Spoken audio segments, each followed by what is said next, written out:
Well, Diamond Frog is a top lane. Alright, let's start with a bit of context here. I'm a pretty big Kai'Sa main that recently got Diamond, and after reaching his pretty big goal, I started to get a bit bored of playing ADC. Now, though I had some experience playing AP Kai'Sa before in the bot lane or even in the mid lane after watching Snipey back in 2019, I never really played Kai'Sa top. But after seeing this video, I was like, you know what? Why not just try? And so I did, and it went way better than I ever expected. Using an alt account that I only used to play with friend that was stuck in goal 4, I was able to climb all the way to Diamond with a whopping 63% win rate. I honestly found this pick to be overall pretty comfortable compared to many other off-meta picks, but also pretty strong. In this video, I just want to give my opinion on this pick and a more in-depth guide for anyone that would like to try this off-meta build. If you ask the average league player about Kai'Sa top, most people will probably say it's a troll pick that should never be picked. But from my experience, I do think it's a good pocket pick. You don't need to dominate lane or win lane, because the main objective here is to simply scale. Since top is also an island, with decent wave management, you won't get ganked a whole lot. 90% of the matchups are good for you, and Kai'Sa herself isn't a hard champ to play. Her kit is really straightforward, and anyway you'll be mainly spamming W's. The only mech you really need to learn is that you can cast W while being in your ult. So when you want to kill someone with your R, try to get at melee range and press W before you're on the enemy so you skip the cast time. But the biggest pro of this pick is the insane scaling you have. At 3 items you become the best poke champ in the game. I'm not even kidding here. Twice the range of Jace, a 3k range dash to one-shot enemies, and insane W damage on a 2-second cooldown if you hit, or 6 if you miss. You can buy yourself turn a game into a win without the need of getting fed in lane. Getting objective or defending towers become a nightmare for the enemy team. But there also are cons to this pick. Let's just start with a couple of disclaimers here. If you don't like playing passive, you will not like playing Kai'Sa top at all. This pick is really different from Vayne or Ashcan, in a sense that you don't take over your lane because in straight 1v1s you lose, and you don't have the best poke damage too. Your objective is simple, survive till you get your evolutions. Second, there are some matchups that are just way too painful to deal with. Yes, most matchups are good for you, but their last 10% are just painful. Irelia, Tryndamere, Aatrox, Olaf are champions that just destroy in lane, and even if you can beat them if you play well, it's just a big risk. Because if you give them a couple kills, they will snowball out of control and you end up feeding while being super behind. Finally, like you're playing a scaling pick, you do depend on your team to not feed early game. If your ADC or mid goes 0 and 7 before you can even get Dudens, well, the game is most likely over before you can even do anything. But even with all of that, I still think that this pick is pretty good. I wouldn't recommend an OTP in it just because of the hard matchups that are present that can destroy you, but as a pocket pick, when the matchup is good, I think Kai'Sa top is a solid choice. You're facing out the book, in a matchup like GP, team needs AP or they give security, boom, Kai'Sa works fine. And you can have enormous impact on the game that doesn't require kill in lane. If you want to try playing Kai'Sa top mainly, I recommend having a second pick. That you can go when Kai'Sa is banned or picked by the enemy team, you see wants Kai'Sa, or you're facing a hard matchup.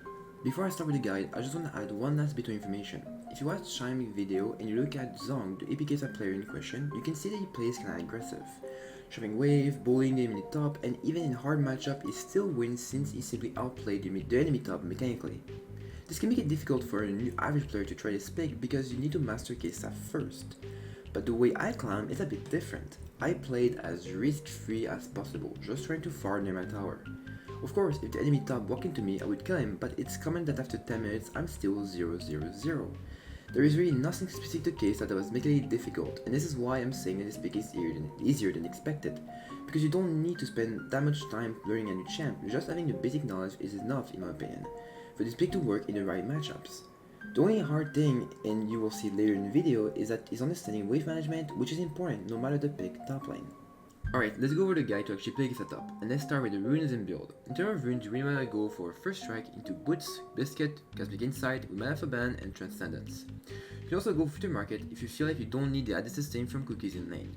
This build is all about making as much gold as possible and abusing Kai'Sa Q poke for free first strike proc.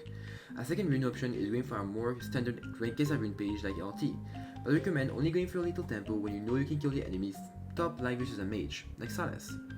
As for item, it's mostly standard AP Kai'sa stuff. Manamune into Ludens into Ludici Boots, Shadow Flame, Deadcap versus low tanks, or Voice-Stats versus tanks, and one more AP item of your choice, like Zanya. You should get Q-Evolution at level 9 after Manamune and Crystal, and W-Evolution after you get your Lost Chapter, Blasting Wand, and Tome. This means you don't rush Nasher. Get W-Evolution first, and then you finish Ludens. Now, people have been asking, do you go Nashers for E? Well, not really. It's not like you cannot go for it, it's more like it doesn't fit. Nashers want to auto-attack, while AP Kai'sa is more focused on ability spam. So, Shadow Flame, Voice Staff, Deadcap, and Zanya does a better job at helping AP Kai'sa do her job. As a matchup, let's go over them quickly. It would take too long to go over them all in this video, so I'll probably make another one about matchups. But for now, let's go over the key ones, which are the really hard ones. Aurelia and Tryndamere are the two recommended bans if you go for this pick. It really depends which one you hit the most. Aurelia has low dive threat but can freeze forever and bleed you out of TS, while Tryndamere can dive you really hard if it level 6. So pick your poison basically. Then you also have Olaf, Rengar, Aatrox, which are really painful overall due to their early presence. Tanks are for the most part pretty easy since they can't kill you in lane, but you can too, so you basically get a free lane. Aside from the lane matchups, in terms of composition, Kai'Sa top is the best versus poke teams. Champ like Zerat rely on their range to do damage, but since you outrange them in the mid game, they become pretty much useless. Versus poke comps is truly where AP Kai'Sa just look OP, because it's still like enemy teams simply can't do anything and are slowly bleeding resources till they lose. Gameplay now. Kai'Sa top is cut into two phases, first laning and second W spike. Laning is the hardest part of Kai'Sa top. The objective is pretty simple. Farm as much as possible while poking and survive. The last thing you want is to give 2 kills to the enemy Darius so he starts snowballing out of control. But there's a way to prevent this, and it's through good positioning and wave management. Positioning is pretty much respecting the enemy engaged in CC so you don't die for no reason. You will get used to it over time, but what's really important is to understand what the enemy top can do and track his TDs. Let's take Asante for example. A pretty easy matchup for Kai'Sa. The only thing you need to be careful about him is his empowered Q, that can knock you back. When that's down, there isn't much you can do, so take that free time to poke him and maybe land a W so you can get free first strike gold. Second, we have wave management. This is so important if you want to do good on Kai'Sa top lane, because except the top laner, the second thing you need to worry about is the enemy jungle. But junglers are predictable and won't gank top with a good setup, so by using wave management you can become pretty much gank immune. Just remember two things. 1. 3 casting minions who are looking at slow push. 2. If you put a wave on the tower, the next few waves will push back into you. With that in mind, here's a few things I try to do every game. Most matchup I will get level 1 push, and since jungle starts bot side, you kinda want the wave to put pushing back into you before the enemy jungle can do anything. That's why I do what I call a 3-wave shove. Step 1. Kill the 3 minions from wave 1. Step 2. Slow push the rest of wave 1. Step 3. Slow push wave 2, and also since you get level 2 first, you can look to poke the enemy top if he doesn't respect. Step 4. Shove wave 3 as fast as possible, and there you go. With the wave crash, no matter what the enemy top does, it will always crash back into me. If you're scared the jungle might start top and gank you early, although rare from my experience, you can also shove wave 2. The only risk here is that you're giving up level priority, so some pressure. Also, the way you manage the wave should always depend on the enemy jungle and the matchup top lane. If I see the enemy jungle bot side and I'm facing a tank, or easy matchup, then I can keep shoving the next 2 to 3 waves without being scared of a gank. And as soon as I think the jungle might be near me, I simply stop shoving and the wave will push back into me while I ward or back. After Manium plus Crystal, you reach your first small spike. Laning should feel so much better from that point. Your Q damage will allow you to one-shot waves, giving you way more control, and you start doing a lot of damage to enemies. The second small spike is when you get W evolution, so Lost Chapter, Wand, and Tome. Again, don't rush Ludens, evolutions first. After you reach your Ludens plus Tome, that's it, you spike. Your W will do way more damage from that point. My recommendation at this point is to focus around mid lane since you have a massive objective control and sieging power. I don't really recommend splitting top since you can't really escape if the enemy does on you. Only go inside lane when you need to clear waves, respond to tower push, also you can use your TP to respond to any split push. At this point, you're going to be shooting W's non-stop, but also you're going to use your R to one-shot squishies, using the only mech I think you need to remember, which is RW. TLDR, you can use your W while in R animation, to skip the cast time so the enemy or your ulting has no time to react.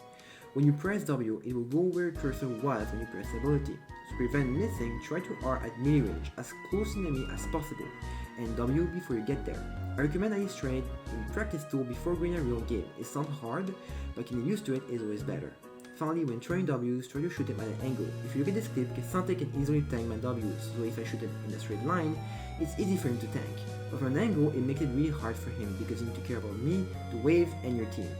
So I'm able to land 3 hits on the backline that makes the enemy teams lose so much SP before the fight even starts. And there you go. That's pretty much all there is to know about Kai'Sa top lane. Like I said before, I really like this pick due to how safe and comfortable it is. Now, like anything, it will take some time to get decent, but I don't think it's such a massive investment, especially compared to how strong you get in the mid game. This pick is more focused on playing your lane smart and less on mechanical aspect. I'm not asking you to be able to do a one-shot Kenna combo on the tower perfectly, but you need to understand macro if you're in a climb.